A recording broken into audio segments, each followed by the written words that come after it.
मिथिलांचल के लोग अब अपनी भाषा में श्रीमद् भागवत गीता पढ़ सकेंगे। जी, अमेरिका में रह चुकी काजल कर्ण अपने धर्म और संस्कृति से जुड़ी रहीं। इसका उदाहरण काजल ने विदेश में रहने के बावजूद मैथिली में श्रीमद् भागवत गीता को अनुवाद करके पेश किया है। काजल के मुताबिक श्रीमद् भागवत गीता को अनुवाद करने में उन्हें लगभग 1 साल का समय लग गया। ये किताब पब्लिश हो चुकी है। यहाँ तक कि मैथिली में श्रीमद् भागवत गीता अब आम लोगों के लिए फ्लिपकार्ट और अमेज़न पर भी उपलब्ध है। इस किताब को फ्लिपकार्ट और अमेज़न पर 4.5 रेटिंग मिली है। श्रीमद् भागवत गीता का मैथिली में अनुवाद करने वाली काजल कर्ण जनकपुर, नेपाल की रहने वाली हैं और पटना में उनका ननिहाल है। श्रीमद् भागवत गीता को अनुवाद करने का अनुभव उनका कैसा रहा, जानिए। हमने संस्कृत से किया है। पहले संस्कृत का जो ओरिजिनल लिखा हुआ है, जो कुछ भी छेड़खानी ना हो, कुछ बदले ना, तो इसलिए संस्कृत टू मैथिली, और बहुत ही सरल लैंग्वेज में है।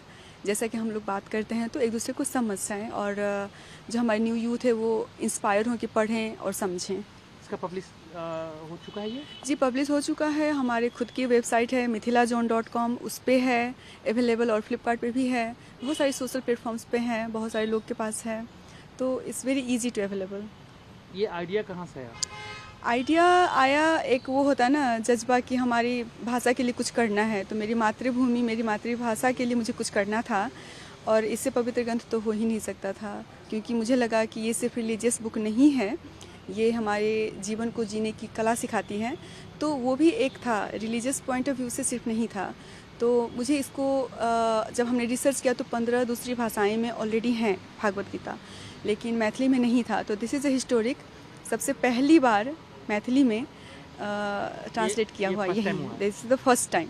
आप रहती कहाँ, क्या और करती क्या? मेरा बैकग्राउंड में प्रोफेशनली मैं IT इंजीनियर हूँ, और मेरी खुद की बिजनेसेस हैं। तो I am a business woman basically. I have a software companies, group of companies, और इन US, branches in India also, in Canada also.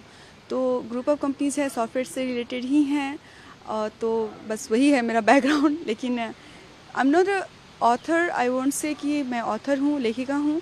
मैंने ट्रांसलेट किया है, तो जो ऑलरेडी स्क्रिप्टेड ऑलरेडी है उसको मैंने मैथिली में अनुवाद किया। तो मेरा कुछ अपना टच इसमें नहीं डाला है, एज इट इज़ मैंने सिर्फ भावार्थ समझाए हैं, लेकिन मैथिली में है। तो आप, क्योंकि आप यूएस में रहती हैं, वहाँ बिजनेस करती हैं, तो आपको मैथिली कैसे आती है? क्योंकि आप मैथिली, क्योंकि मेरा बर्थ प्लेस जनकपुर धाम है, मैं जन्मी जनकपुर में हूँ, पालन पोषण वहीं पे हुआ, और हमारे घर में मम्मी डैडी हमको वही संस्कार सिखाते थे। हम लोग भाषा चेंज नहीं किए, अपनी मातृभाषा को पकड़ के रहे हैं। तो